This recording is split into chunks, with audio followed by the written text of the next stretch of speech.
इस साल जो उम्मीदें थी बहुत ज्यादा वो शाहिद अफरीदी को लेकर थी कि शाहिद अफरीदी जो है वो हॉल ऑफ फेम में इंडक्ट होने जा रहे हैं और बहुत बड़े तरीके से, मतलब कोई किसी के ऊपर डाउट ही नहीं है। लेकिन आईसीसी हॉल ऑफ फेम में महेंद्र सिंह धोनी की एंट्री हो गई है। आईसीसी ने हॉल ऑफ फेम में धोनी को किया है शामिल। यार जय शाह की क्या दुश्मनी है पाकिस्तानी प्लेयरों के साथ? यार जय शाह ने पाकिस्तान का कोई एक भी प्लेयर हॉल ऑफ फेम में ऐड नहीं किया है। वेल तो भाई हॉल ऑफ फेम में जो है ना भाई 5 प्लेयर ऐड हुए हैं, जिनमें भाई इंडिया का MS धोनी भी है, साउथ अफ्रीका का भाई हाशिम आमला भी है, ग्रेम स्मिथ भी है साउथ अफ्रीका का, न्यूजीलैंड का डैनियल विटोरी भी है, ऑस्ट्रेलिया का भाई मैथ्यू हेडन भी है। लेकिन पाकिस्तान का एक प्लेयर भी ऐड नहीं है, जिसको लेके भाई पाकिस्तान के एक्स क्रिकेटर कह रहे हैं कि भैया ये जय शाह नहीं चाहता कि यार पाकिस्तान के प्लेयर कहीं टॉप पे जाए। लेकिन शाहिद अफरीदी जो कि अपनी बकलोलियों की वजह से और अपनी बोंगियों की वजह से जाने जाते हैं, जो टीवी पर बैठकर सिर्फ बातें करना जानते हैं, उनको हॉल ऑफ फेम में होना चाहिए। मैं जरा पाकिस्तानी फैंस को भी इस बात का जवाब देता हूं और इंडियन फैंस भी अगर ये वीडियो देख रहे हैं तो आप लोग भी देखिए कि महेंद्र सिंह धोनी का शानदार करियर और शाहिद अफरीदी का एक लानदार करियर। बीसीसीआई का सेक्रेटरी सब कुछ है, बीसीसीआई के जितने भी लोग हैं वो आईसीसी हैं, अब तो वो चेयरमैन है। अच्छा मेरा सवाल ये है कि ये आईसीसी का एक इदारा है, उसका चेयरमैन है ये, वो इदारा किसके अंडर में आता है? डिफेक्टो पैसे के अंडर जो कि बीसीसीआई देता है। ठीक है कि क्रिकेटर्स को जो पब्लिक फिगर्स होते हैं इनको बड़ा सोच समझ के बोलना चाहिए, हमेशा पब्लिक में बड़ा मतलब वजन रख के बात करनी। अब हमारे जो एक्स क्रिकेटर हैं पाकिस्तान के घंटे के, ये मुंह उठाएंगे कुछ भी बक देंगे, मुंह उठाएंगे कुछ भी बक देंगे, और बाद में जब हम इनकी क्वालिफिकेशन देखते हैं ना, कोई 8वीं फेल है, कोई 9वीं फेल है, किसी ने मैट्रिक नहीं किया हुआ, ये इनकी क्वालिफिकेशन है। कंपैरिजन करके बताता हूँ कि किसने कितने मैचेस खेले, किसने कितने रन दिए, क्योंकि यहाँ पर इंडिया की तरफ से महेंद्र सिंह धोनी के लिए एक बहुत बड़ा अवार्ड आईसीसी की तरफ से कि आईसीसी में यहाँ पर हॉल ऑफ फेम एक कैटेगरी होती है जिसके अंदर अब तक शायद 55 ऐसे क्रिकेटर हैं, इंटरनेशनल की मैं बात कर रहा हूँ, जो कि हॉल ऑफ फेम में आ चुके हैं और अब यहाँ पर वही महेंद्र सिंह धोनी का नाम भी जुड़ने जा रहे हैं। लेकिन समझ सकते हैं मैं क्या कहना चाह रहा हूँ। खैर जरा कंपेयर करते हैं पहले टेस्ट क्रिकेट के अंदर। फिलहाल अभी तक आपने चैनल सब्सक्राइब नहीं किया तो सब्सक्राइब करो और सब्सक्राइब करते बेल आइकन दबाओ। वो पूछूंगे टेस्ट क्रिकेट की बात करेंगे तो महेंद्र सिंह धोनी ने अब तक खेले 90 मैचेस और शाहिद अफरीदी ने खेले 27 मैचेस। एक तरफ 27, और ये बात मानते हो ना नहीं मानते कि टेस्ट क्रिकेट अब क्रिकेट का सबसे मुश्किल फॉर्मेट है, चाहे वो आप कोई भी पावरफुल क्रिकेट ले लो, T20 ले लो, बस जो भी मार धाड़ वाली ले लो, ऐसी की तैसी कर दो, लेकिन टेस्ट क्रिकेट सबसे टफेस्ट फॉर्मेट है और महेंद्र सिंह धोनी ने 90 टेस्ट मैचेस खेले। हालांकि थोड़ा दुख है कि उन्होंने 100 टेस्ट मैचेस पूरे नहीं किए, लेकिन यहाँ पर 90 टेस्ट मैचेस खेले महेंद्र सिंह धोनी ने, और महेंद्र सिंह धोनी ने 144 इनिंग के अंदर 4876 रन मारे हैं। वहीं पर शाहिद अफरीदी ने अपनी 48 इनिंग के अंदर 1716 रन मारे हैं।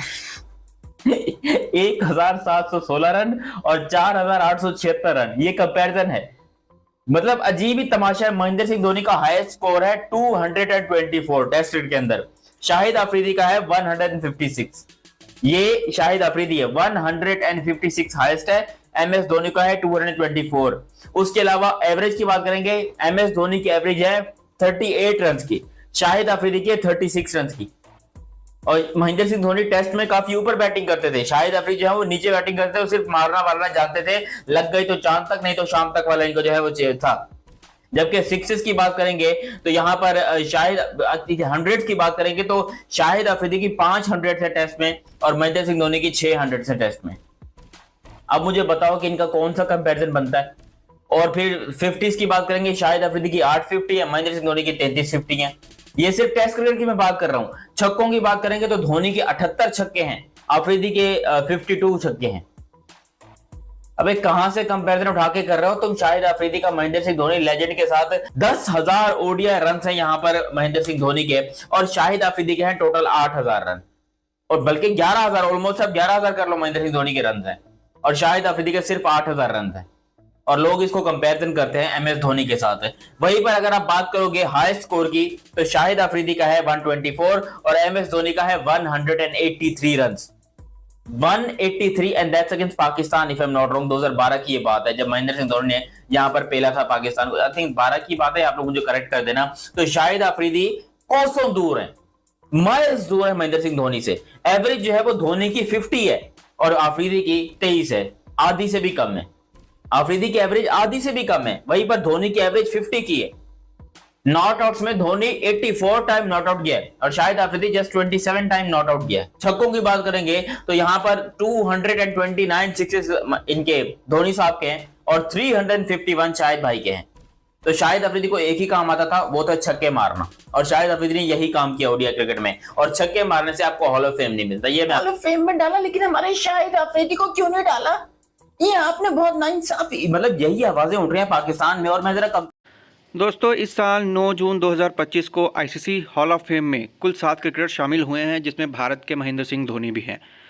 और जो 7 क्रिकेटर्स शामिल हुए हैं उनमें मैथ्यू हेडन ऑस्ट्रेलिया के हैं, हाशिम आमला साउथ अफ्रीका के हैं, ग्रैम स्मिथ भी साउथ अफ्रीका के हैं, डैनियल विटोरी न्यूजीलैंड के हैं, और सना मीर और सारा टेलर, ये दोनों फीमेल क्रिकेटर्स हैं, जिसमें सना मीर पाकिस्तान से हैं और सारा टेलर जो हैं वो इंग्लैंड से हैं।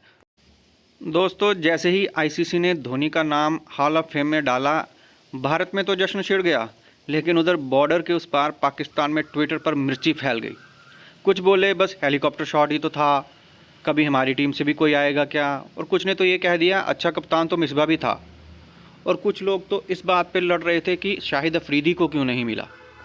सचिन तेंदुलकर, अनिल कुंबले, कपिल देव, ये सारे वो लेजेंड क्रिकेटर्स हैं जिनको ऑलरेडी ये हॉल ऑफ फेम मिल चुका है। और इस साल बहुत सारे फैंस ये भी उम्मीद कर रहे थे कि शायद विराट कोहली भी इसमें शामिल हो जाएं, मगर इस साल विराट कोहली को ये अवसर नहीं मिला है। हो सकता है आने वाले समय में या फिर और किसी साल में हमारे विराट कोहली भी आईसीसी हॉल ऑफ फेम बने।